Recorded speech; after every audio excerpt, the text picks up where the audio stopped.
Tes. Taib. Bismillahirrahmanirrahim. Assalamualaikum warahmatullahi wabarakatuh.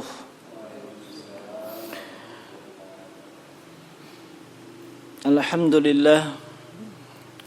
Alhamdulillahilladzi ba'atsa fi kulli ummatin rasula an i'budullaha wajtanibut taghut.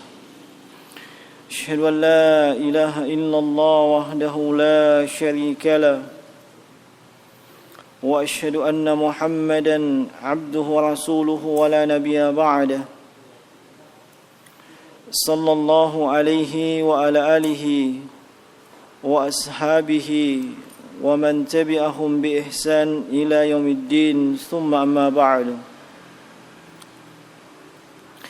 Ma'asyiral muslimin, jamaah salatul maghrib rahimani wa rahimakumullah. Alhamdulillah, kita memuji dan bersyukur kepada Allah Subhanahu wa taala yang dengan limpahan nikmat, karunia dan keutamaannya sehingga kita kembali dipertemukan di tempat ini, di tempat yang penuh dengan kemuliaan dan keberkahan insyaallah, dalam rangka untuk sama-sama mempelajari dan mengambil bagian-bagian dari warisan Nabi sallallahu alaihi wa ala alihi wasallam, yakni apa yang telah diwariskan oleh beliau dari Al-Quran was sunnah, dan apa yang menjadi misi dakwah dari seluruh nabi dan rasul seluruhnya tanpa kecuali, termasuk beliau sallallahu alaihi wa ala alihi wasallam. Kemudian sebagaimana yang dimaklumi bahwa kelanjutan kajian kita di malam Kamis ini adalah kajian yang terkait dengan akidah dan kutaib yang insyaallah kita akan pelajari, kita akan baca dan kita akan kaji, yaitu kutaib yang kita kenal dengan judul Kashfus Syubuhat. Nah, di dua pertemuan sebelumnya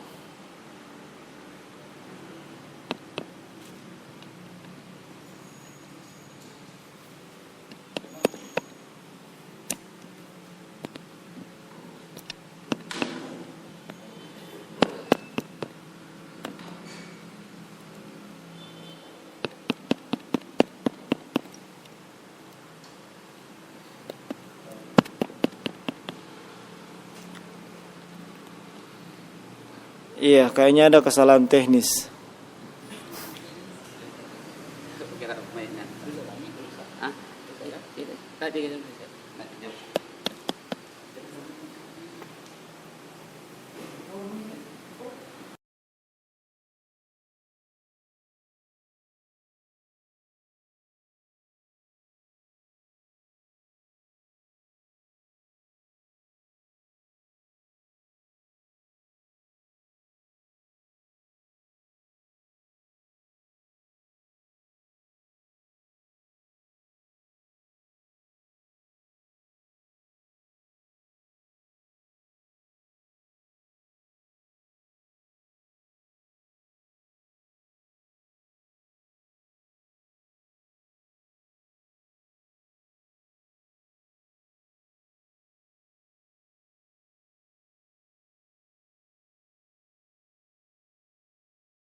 Nah,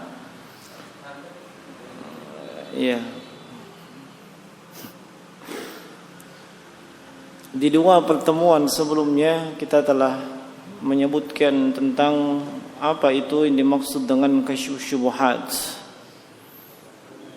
sesuai dengan judul yang beliau sematkan di awal kutaib beliau. Kemudian kita telah menyebutkan juga secara ringkas tentang penulis kutaib tersebut rahimahullahu taala, yaitu Syekh Muhammad Syekhul Islam Al-Mujaddid Muhammad At-Tamimi An-Najdi rahimahullahu taala. InsyaAllah ta'ala di kesempatan petang hari ini kita akan masuk langsung ke kitab atau kutub beliau, di mana beliau mengatakan di awal tulisan beliau, Bismillahirrahmanirrahim, dengan nama Allah yang Maha Pengasih dan Maha Penyayang. Kemudian beliau mengatakan, I'lam, ketahuilah, rahimakallah, ketahuilah semoga Allah mencurahkan rahmat kepadamu. Anna at-tauhida huwa ifradullah ta'ala subhanahu wa ifradullah subhanahu wa ta'ala bil ibadah. Bahwa tauhid itu adalah mengesahkan Allah subhanahu wa ta'ala dengan ibadah. Wa huwa dinur rusulil ladzi arsalahumullahu bihi ila ibadihi, dan itulah agama dari semua rasul yang telah diutus oleh Allah subhanahu wa ta'ala kepada hamba-hambanya. Fa awwaluhum Nuh alaihi salam, yang mana rasul yang pertama adalah Nuh alaihi salam. Naam, arsalahu Allah ila qaumihi lamma ghalau. Allah subhanahu wa ta'ala mengutus Nabi Nuh alaihissalam kepada kaumnya ketika kaumnya itu melakukan tindakan gulu, tindakan berlebihan fis salihin, terhadap orang saleh. Waddan wa suwa'an wa yaghus wa ya'uq wa nasra, yaitu kepada Wad, Suwa, Yaghus, Ya'uq dan juga Nasra. Wa akhirur rusuli Muhammadun sallallahu alaihi wa ala alihi wasallam. Dan adapun rasul yang terakhir yang diutus dialah Muhammad sallallahu alaihi wa ala alihi wasallam. Ini potongan pertama dari kutub beliau, di mana beliau awalnya memulai dengan Bismillahirrahmanirrahim. Nah, yang biasa kita terjemahkan Bismillahirrahmanirrahim dengan nama Allah yang Maha Pengasih lagi Maha Penyayang. Adapun Bismillah ini disebutkan oleh Imam Asy-Syaikh Muhammad bin Salih Al-Utsaimin rahimahullahu ta'ala. Beliau mengatakan, ibtada'a al-muallif rahimahullahu ta'ala kitabahu bil basmalati iktida'an bi kitabillahi azza wa jal, fa innahu mabdu'un bil masbalah. Penulis memulai tulisan beliau, risalah beliau ini dengan bismillah, sebab itu dalam rangka meneladani, mencontoh Al-Quran. Al-Quran itu dimulai dengan bismillah. Dan juga waqtidaan bi rasulih sallallahu alaihi wa ala alihi wasallam, sekaligus meneladani Nabi sallallahu alaihi wa ala alihi wasallam. Fa innahu yabda kutubahu wa rasailahu bil basmalah, sebab beliau senantiasa memulai tulisan dan surat beliau dengan basmalah. Ma'asyiral muslimin rahimani wa rahimakumullah. Ada hadis yang menyebutkan bahwasanya Nabi sallallahu alaihi wasallam bersabda, kullu amrin zubalin la yabda fihi bismillah fahuwa abtar. Bahwasanya setiap perkara yang penting, setiap hal yang penting yang hal tersebut tidak dimulai atau diawali dengan basmalah, maka abtar, itu akan hilang keberkahannya. Ini katanya dari Nabi sallallahu alaihi wasallam. Dan hadis ini diperselisihkan oleh para ulama tentang kesahihannya. Sebahagian dari mereka itu mensahihkan, bahkan menghasankan, bahkan mensahihkan, seperti Imam An-Nawawi rahimahullah dan juga Imam Ibnu Salah, termasuk juga dalam hal ini Syekh Muhammad bin Saleh Al-Utsaimin dan Syekh Abdul Aziz bin Abdullah bin Baz. Sementara ulama yang lain mengatakan bahwasanya hadis itu tidak bisa sampai kepada derajat yang hasan. Hadis tersebut hanya sampai kepada derajat yang dhaif. Dan Syekh Al-Albani rahimahullahu taala ketika beliau memulai kitabnya Irwaul Ghalil, hadis yang pertama beliau sebutkan adalah hadis tersebut. Kullu amrin zubalin la yabda fihi bismillah fahuwa abtar.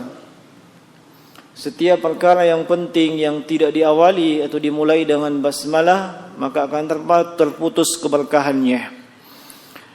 Ini kata beliau rahimahullah, hadis ini sangat lemah dan tidak bisa sampai kepada derajat yang hasan, disebabkan di dalam sanadnya ada seorang perawi yang bernama Ahmad bin Muhammad ibn Imran atau dikenal sebagai Ibnu Jamadi. Dia di samping seorang perawi yang lemah, dia juga mubtadi, yaitu seorang yang Syiah, memiliki pemahaman yang menyimpang dari ajaran Islam. Ini yang menyebabkan hadis tersebut dhaif jiddan, sangat lemah. Dan yang kuat insyaallah taala memang demikian. Itulah yang tepat. Itulah yang lebih dekat kepada kebenaran, bahwasanya hadis tersebut dari sisi sanad atau periwayatan itu sangat lemah dan tidak bisa dijadikan sebagai landasan di dalam masalah apapun. Tidak bisa dijadikan sebagai hujjah. Nah, ala kulli hal, Nabi SAW memulai tulisan beliau, risalah beliau dengan basmalah. Seperti misalnya, ketika beliau mengirim surat kepada penguasa Romawi yang bernama Heraklius. Nah, beliau mulai dengan basmalah. Nah, itu beliau mulai dengan basmalah, Bismillahirrahmanirrahim. Setelah turun firman Allah Subhanahu wa taala dalam surah An-Naml ayat 29 dan 30 yang menceritakan tentang Nabi Sulaiman yang mengirim surat dan isi suratnya itu dimulai dengan basmalah. Allah Subhanahu wa taala sebutkan dalam ayat tersebut, innahu min Sulaiman wa innahu bismillahirrahmanirrahim. Sungguhnya surat itu dari Sulaiman alaihissalam, dan surat itu di dalamnya berisi bismillahirrahmanirrahim. Setelah turun ayat tersebut, Nabi memulai tulisan beliau dengan bismillahirrahmanirrahim. Sebelumnya, kata Syekh Saleh bin Abdul Aziz hafizahullah taala, beliau menulis bismika Allahumma, dengan namamu wahai Allah. Bismika Allahumma, itu dulu. Tapi setelah turun ayat tersebut, beliau tuliskan bismillahirrahmanirrahim. Itu pun bukan beliau yang tulis, sebab beliau dikenal dengan ummi. Ummi tidak bisa membaca dan tidak bisa menulis. Beliau punya juru tulis. Beliau ketika mengirim surat kepada Raja Romawi yang kita kenal dengan nama Heraklius, atau dalam hadis disebutkan Herakl, beliau menuliskan bismillahirrahmanirrahim min Muhammadin abdillahi wa rasulihi ila azimir Rum. Dari bismillahirrahmanirrahim, dari Muhammad hamba Allah dan rasulnya, kepada penguasa Romawi. Salamun ala man ittaba'al huda amma ba'du. Keselamatan bagi siapapun yang mengikuti petunjuk. Amma ba'd. Sisi pendalilan dari hadis tersebut, hadis itu menyebutkan Nabi memulai risalahnya dengan Bismillahirrahmanirrahim. Olehnya jemaah sekalian, kita akan menjapati atau menjumpai buku-buku para ulama, tulisan-tulisan mereka itu senantiasa diawali dengan Bismillahirrahmanirrahim. Nah, itu senantiasa dimulai dengan hal tersebut. Kalimat Bismillahirrahmanirrahim, bismi itu ba dengan isim, ya, ada huruf ba dengan isim. Ini disebut dalam bahasa Arab dengan jar wal majrur. Jarnya yang mana? Ba. Ismi, iya, dia majrur disebabkan huruf ba, makanya jadi bismi. Seandainya tidak ada huruf ba di depan menjadi ismu.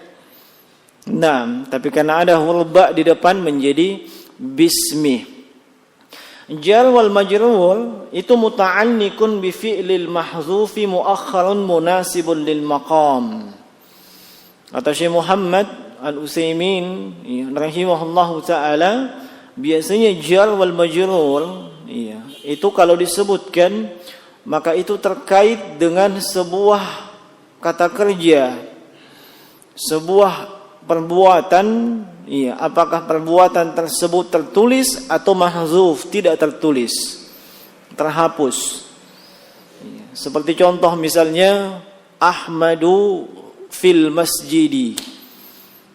Ahmadu fil masjidi. Ahmadu itu mubtada, ya. Kalau di i'rab mubtada itu marfu dhamma. Naam, fil masjidi, fi di situ huruf jar. Masjidi al-majrur. Tapi itu bukanlah khabar. Sehingga masih membutuhkan apa setelah itu. Kadang itu dituliskan, kadang tidak. Kalau dituliskan ada, misalnya Ahmadu fil masjidi yajlis. Ahmad di masjid duduk. Ahmadu fil masjidi yusalli. Ahmad di masjid itu sedang salat. Nah, tapi kadang juga tidak disebutkan, itu disebut dengan mahzuf. Kalau tidak disebutkan, maka itu mesti ditakdirkan. Ini di dalam bahasa Arab, ya, mesti ditakdirkan. Nah, takdirnya apa? Takdirnya yaitu kata kerja yang diakhirkan dan sesuai dengan keadaan orang yang melakukan pekerjaan tersebut. Kalau dia duduk disebut dengan yajlis, kalau dia makan disebut dengan ya'kul, kalau dia salat disebut dengan yusalli, dan seterusnya. Nah, ma'asyiral muslimin rahimani wa rahimakumullah. Sehingga kalau misalnya seseorang menulis kemudian dia memulai dengan bismillah, maka takdirnya bismillah aktub. Dengan nama Allah saya menulis. Meskipun dia tidak tulis di situ aktub, tapi itu takdirnya. Maksudnya itu konsekuensi daripada jar wal majrur. Nah, tergantung apa yang dia mau buat. Dia mau pergi misalnya meninggalkan rumahnya, bismillah. Dia ucapkan demikian, maka takdirnya bismillah akhruj. Dengan nama Allah saya keluar. Kemudian kata Syekh Saleh Muhammad bin Shalih Al-Utsaimin, wa qaddarnahu fi'lan li'anna al-asla fil 'amali al-af'al. Kenapa ditakdirkan dengan kata kerja atau fi'il? Sebab asalnya dalam amalan itu adalah adalah af'al, perbuatan, bukan isim. Nah, wa qaddarnahu mu'akhkharan li faidataini. Dan kita katakan ditakdirkan bahwasanya kata kerja yang terhapus tersebut itu di bagian akhir, bukan di depan. Bukan misalnya, bukan mengatakan bahwasanya aktub bismillah, tidak, tapi bismillah aktub di bagian akhir dia. Kenapa di bagian akhir? Sebab ada dua faedah. Faedah yang pertama, at-tabarruku bil bada'ati bismillah ta'ala. Dengan memulai basmalah, misalnya dia hendak menulis bismillah aktub, maka itu dengan kalimat bismillah dia menginginkan keberkahan dari Allah Subhanahu wa taala.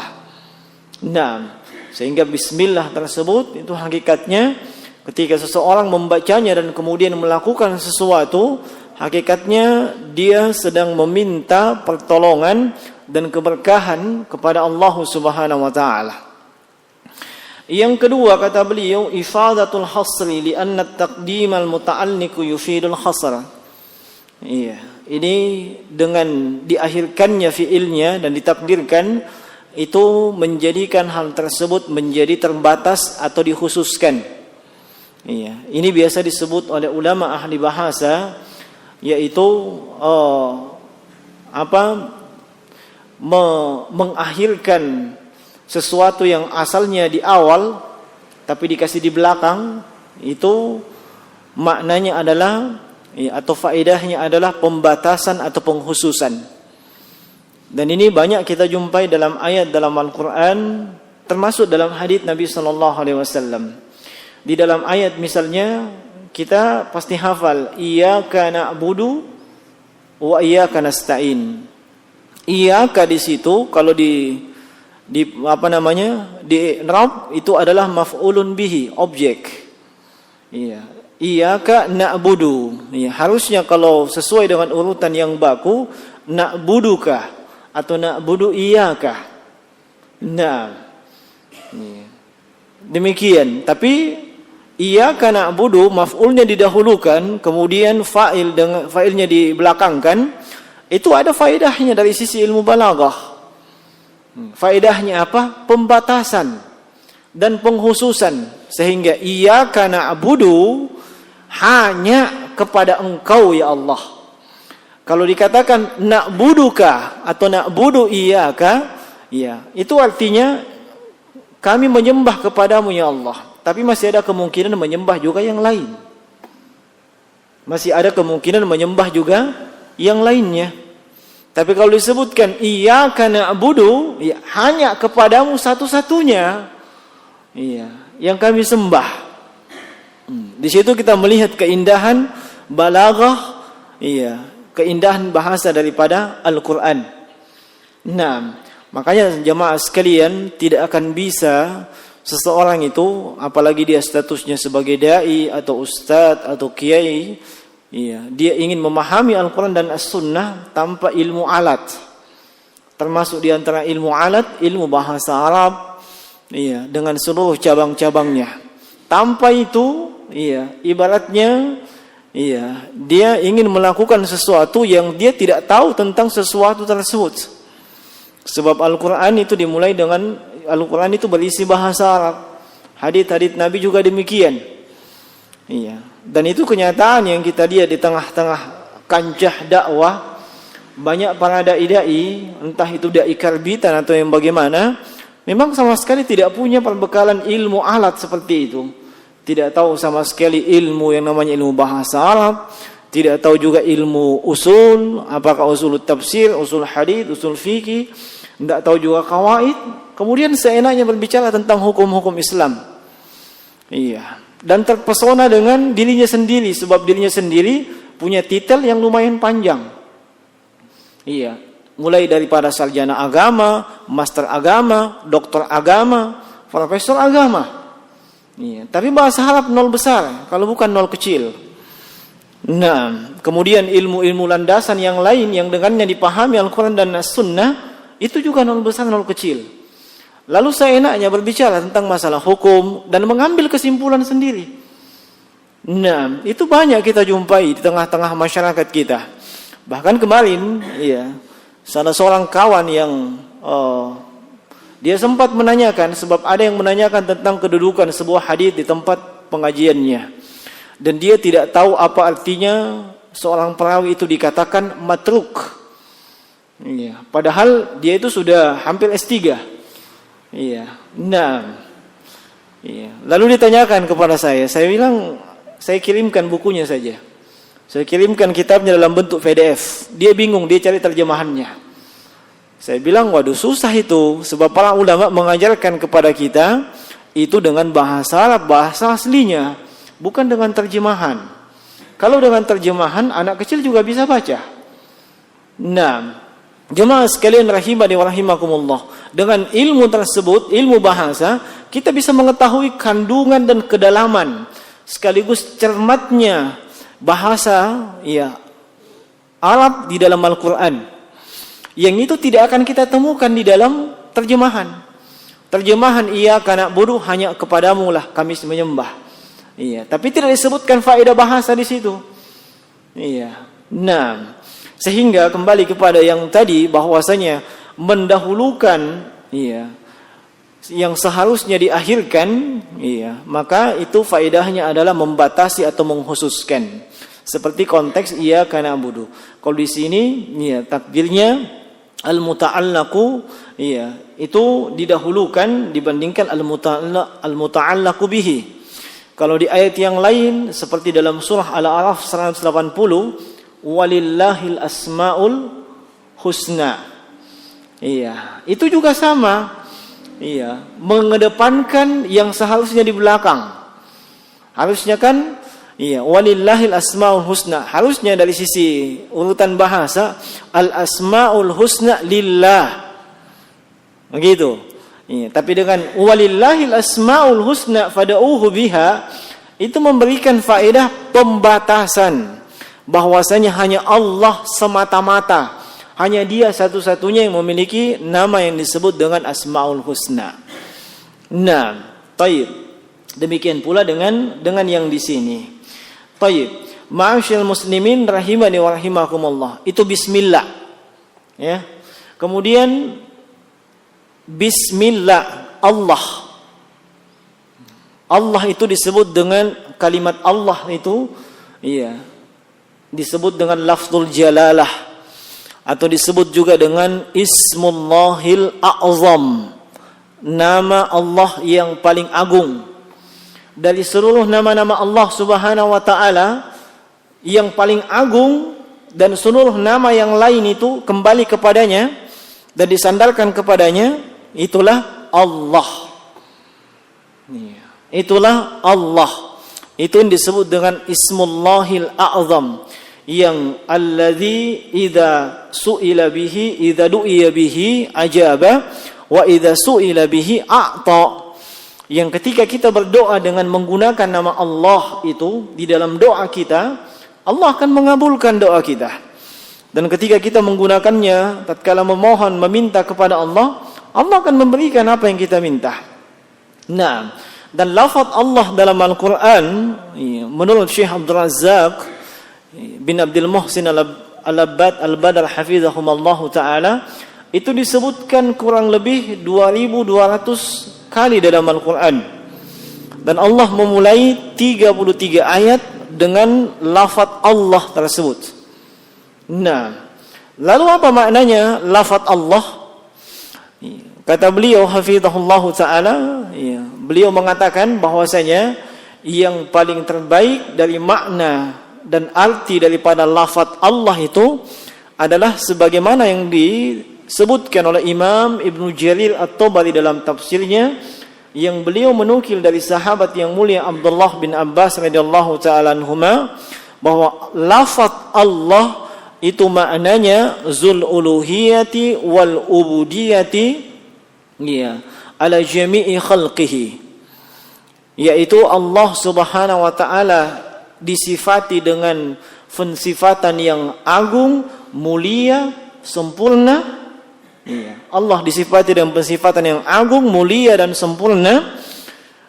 Dan dengan itulah Allah yang paling berhak untuk disembah dan diibadahi. Allah dengan sifat-sifatnya yang sempurna, yang agung dan mulia tersebut, dialah Allah yang paling berhak untuk disembah dan diibadahi. Ini disebutkan oleh beliau hafizahullah ta'ala. Kemudian Ar-Rahman. Rahman dengan Ar-Rahim. Rahman artinya apa dalam bahasa Indonesia? Pengasih. Kalau Rahim, penyayang. Apa bedanya pengasih dan penyayang? Istriku saya kasihi, istriku saya sayangi. Apa bedanya?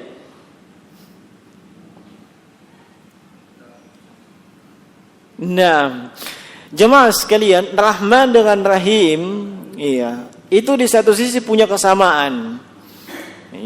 Satu sisi dia punya kesamaan. Kesamaannya, Iya, subutur rahmah sifatun lillah. Ditetapkan bahwa Allah itu memiliki sifat memberikan rahmat atau kasih sayang. Iya, sebab sama-sama maknanya. Rahman, iya, yang memiliki rahmat. Rahim yang juga memiliki rahmat. Iya. Itu sama-sama dari sisi itu. Nah, dari sisi makna sama-sama memberikan rahmat. Sama-sama memberikan kasih sayang. Ya, hanya di bahasa Indonesia dibedakan pengasih dan penyayang. Padahal sama itu dari sisi bahasa Arab. Ya, sama-sama memberikan rahmat dan kasih sayang. Yang membedakan apa? Yang membedakan yang pertama, Rahman itu hanya khusus untuk Allah. Tidak boleh kepada makhluk. Tidak boleh kepada makhluk. Nah, artinya apa? Kalau ada di antara makhluk mau memakai Rahman, mesti di depannya ditambahi Abdurrahman. Tidak boleh Rahman saja. Sebab yang layak dan paling pantas memiliki nama Rahman hanya Allah. Hanya Allah Subhanahu wa taala. Makanya dia disebut dengan nama yang hanya untuk Allah semata, tidak bisa selainnya. Beda dengan Rahim. Rahim bisa kepada Allah dan bisa kepada makhluk. Sehingga kalau ada di antara makhluk yang dinamakan Rahim tanpa menambahkan Abdul Rahim juga tidak masalah. Nah, itu tidak masalah. Yang ketiga yang membedakan bahwasanya Rahman dengan Rahim, Rahman itu maknanya zu rahmatin wasi'ah. Iya. Rahman maksudnya yang memiliki rahmat yang sangat-sangat luas tanpa batas. Yang memiliki rahmat yang sangat luas tanpa batas.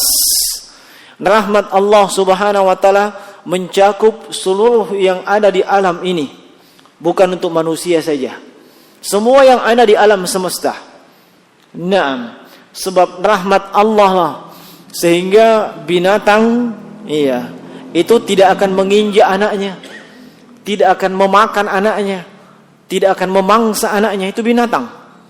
Naam, dengan rahmat Allah Subhanahu wa taala sampai detik ini orang yang kafir sekalipun kepada Allah tetap hidup berleha-leha dan bersenang-senang di permukaan bumi ini.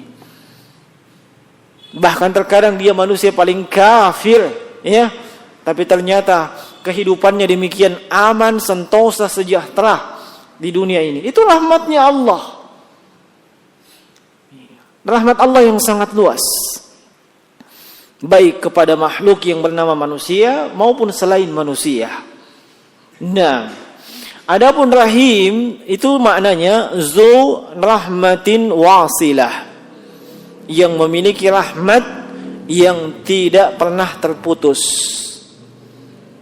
Rahmat yang tidak pernah ada putusnya. Nah, dan rahmat yang namanya Rahim ini khusus untuk hamba-hamba pilihan Allah. Kalau Rahman untuk seluruh makhluk tanpa kecuali, sampai orang kafir, sampai binatang. Tapi kalau Rahim hanya khusus untuk hamba-hamba pilihan Allah dari kalangan orang beriman dan beramal soleh. Nah, dari kalangan orang beriman dan beramal soleh, itu rahmat yang khusus. Nah, yang tidak ada putusnya kepada hamba-hamba Allah dari kalangan mereka yang beriman dan beramal soleh. Taib, sudah tahu ya bedakan Rahman dengan Rahim? Nah, penting juga nanti kalau memang Allah memberikan kesempatan kepada kita pelajari itu fikih Asmaul Husna. Nah, sebab masih banyak di kalangan kaum mukminin, mungkin di kalangan kita juga, kurang tahu tentang Asmaul Husna. Yang ditahu oleh sebahagian kaum muslimin, dijadikan Asmaul Husna itu sebagai lagu. Ya. Nah, dan mereka batasi menjadi 99.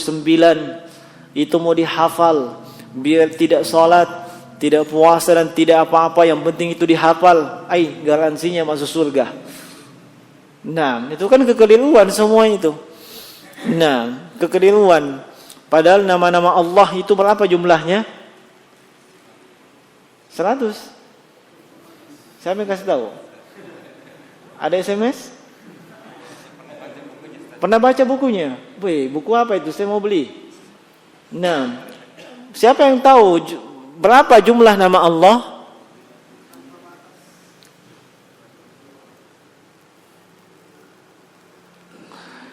Yang ada dalam hadits Abu Hurairah, dan itu jadikan pedoman dan panduan dan patokan sekaligus hujjah, argumentasi dan referensi, adalah inna lillahi tis'atan wa tis'ina isman faman ahsaha dakhalal jannah. Allah itu katanya punya 99 nama. Ya. Begitu. Dan siapa yang mengahsoknya maka pasti akan masuk surga. Iya. Ini dilihat dari sisi terjemahannya saja itu tidak membatasi 99. Iya. Sama saja kalau saya mengatakan si A punya uang 1 juta untuk disumbangkan. Si A punya uang 1 juta untuk disumbangkan. Apakah kita pahami si A cuma punya uang 1 juta? Tidak. Iya. Sebab bisa jadi dia punya uang lebih. Yang kita tahu 1 juta pasti untuk disumbangkan. Nah, demikian juga lafaz haditsnya. Bukan membatasi bahwa hanya 99 saja. Iya. Makanya Nabi SAW di doa beliau yang disebut oleh sebahagian kaum muslimin dengan doa gundah gulana, ya Allahumma, bagaimana doanya itu? Allahumma inni as'aluka bi ismin huwa laka sammaita bihi nafsak aw 'allamtahu ala ahadin min khalqik aw anzaltahu fi kitabin 'indak aw ista'saltahu fi 'ilmil ghaibi indak aw kama qala Nabi sallallahu alaihi wasallam.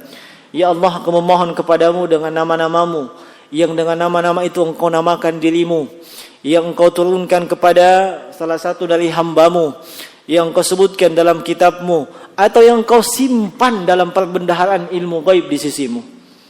Itu menunjukkan bahwa nama Allah itu tidak ada batasannya. Nama Allah itu tidak ada batasannya. Bukan 99.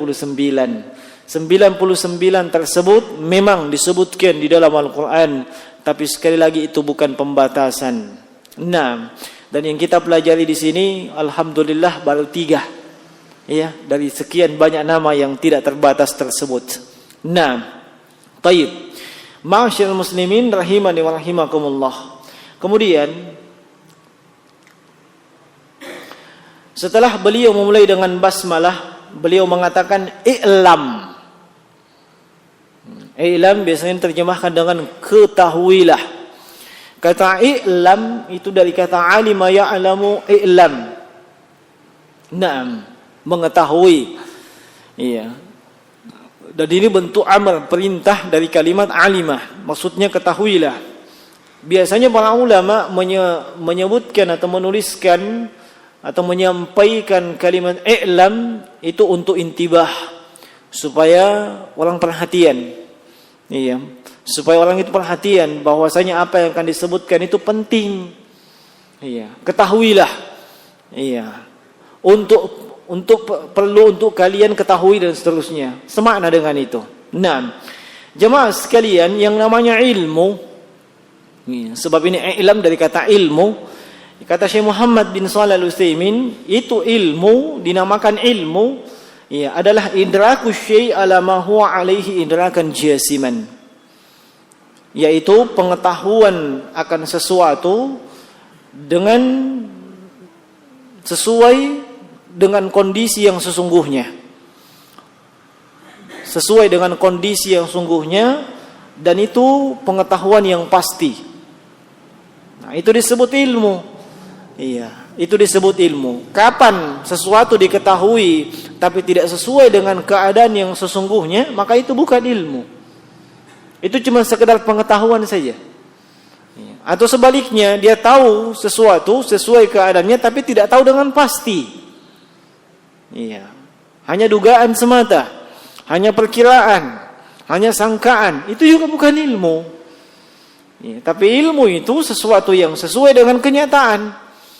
Iya. Sesuai dengan kenyataan, tidak boleh bertolak belakang dengan kenyataan yang ada.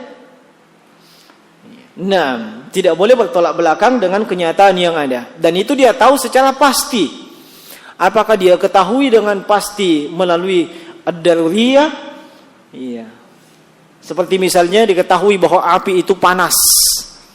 Iya, tanpa perlu diadakan penelitian. Perlu dicari dalilnya, mana dalilnya itu api panas? Tidak perlu dalil. Iya. Kalau mau dalil, ya coba pasang tanganmu di api itu. Nah, itu tidak perlu dalil yang seperti itu. Makanya disebut dengan ilmu daruri. Iya, ilmu mendasar yang tidak butuh dalil.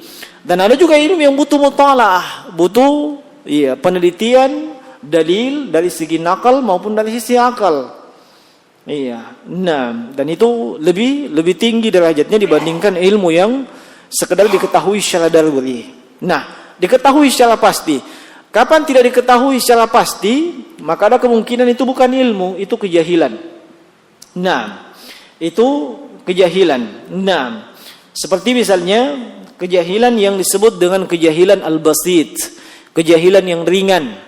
Iya, kejahilan yang ringan adalah adamul idrak bil kulliyah, tidak mengetahui sesuatu secara keseluruhan. Iya, tidak mengetahui sesuatu secara keseluruhan. Iya, contoh misalnya, dalam masalah dunia ya, dalam masalah dunia olahraga. Iya. Oh, sebutkan seluruh pemain. Iya. Ya, seluruh pemain dalam kesebelasan Real Madrid. Kalau ada yang bilang, oh fulan. Berarti dia punya ilmu tentang nama pemain sepak bola.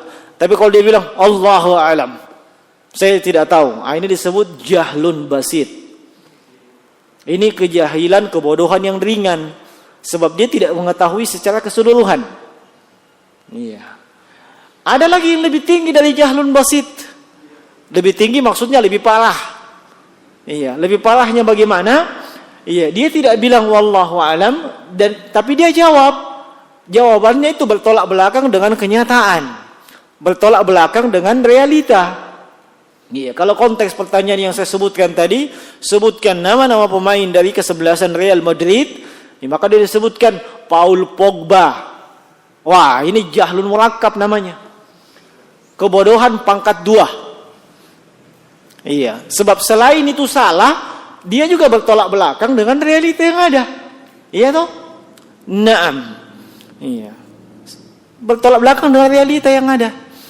Iya. Kalau pertanyaan dalam bentuk agama, misalnya ditanya, kapan perang Badar?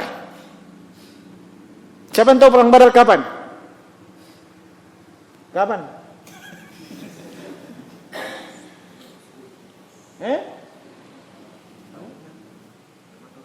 Oh iya. Nah, tahunya zaman Rasulullah. Ya pasti, jelas bukan di zaman kita. Itu jawaban yang sangat moderat. Iya. Nah, semuanya di zaman Rasulullah. Kalau ditanya kapan turunkan Al-Quran, zaman Rasulullah. Nah, iya. Kapan itu siapa Abu Jahal masuk Islam? Zaman Rasulullah. Nah, ada yang tahu kapan perang Badar?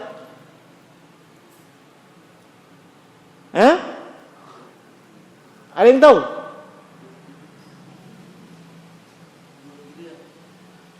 Iya, katanya tahun 2 Hijriyah. Kalau jawabannya itu benar, maka itu disebut ilmu. Iya, kalau jawabannya benar. Tapi kalau jawabannya tersebut salah, maka disebut dengan apa? Jahlun murakkab. Iya, kebodohan pangkat 2. Sudah bodoh, tambah bodoh lagi. Iya, kenapa? Kalau misalnya perang Badar terjadi pada tahun 3 Hijriyah, itu jahlun murakkab. Iya. Tapi kalau dia ragu, betul mau ke tahun 2 Hijriyah? Dia bilang, saya tidak tahu. Atau saya lupa. Atau Allahu a'lam. Ini namanya kejahilan yang ringan. Iya. Nah, makanya lebih aman. Lebih aman kalau kita katakan apa? Iya, lebih aman kalau kita katakan Allahu a'lam atau tidak tahu. Jangan malu-malu bilang tidak tahu. Jangan malu-malu. Iya. Jangan sampai kita malu-malu mengatakan saya tidak tahu. Tidak boleh kita malu itu. Itu sepertiga dari ilmu. Iya. Bahkan itu menunjukkan kehebatan seseorang kalau dia mengatakan Allah alam saya tidak tahu. Daripada dia berbicara tanpa ilmu, jatuh ke dalam dosa, dia tersesat, diikuti orang lain juga tersesat. Parah itu. Mending dia katakan saya tidak tahu. Malaikat tidak malu mengatakan tidak tahu. Nabi juga tidak malu mengatakan tidak tahu. Para ulama juga tidak malu mengatakan saya tidak tahu. Atau tidak menurunkan derajatnya mereka. Nah, daripada dia berbicara tanpa ilmu, piti kanak-kanak enak mengkasarkah? Iya. Nabi bilang orang di sini masuk tak. Iya. Mending saya bilang saya tidak tahu. Nah, hanya saya jemaah sekalian, ya, saya ingatkan, memang itu suatu hal yang bagus kita katakan saya tidak tahu atau Allahu alam. Tapi ada keadaan tertentu Anda tidak boleh jawab begitu. Ya, kalau ditanya. Iya. Kalau misalnya ditanya sekarang ini kapan perang Badar? Allahu alam. Tidak ada masalah, bagus. Sebab itu menunjukkan dia jahlun basit, bukan jahlun murakkab. Nah, tapi ada keadaan tertentu Anda tidak boleh bilang tidak tahu, tidak boleh bilang Allahu alam, tidak boleh. Contoh misalnya ketika ujian, ya. Ujian apa saja? Ujian sekolah, ujian di perguruan tinggi, 20 pertanyaan, tulis Allahu alam. Tidak lulus.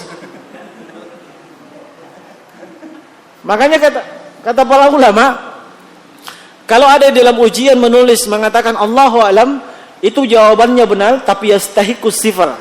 Jawabannya benar tapi dia layak mendapatkan 0. Iya, itu pertama. Yang kedua, yang juga keadaan tidak boleh kita menjawab tidak tahu atau Allahu alam ketika di alam kubur.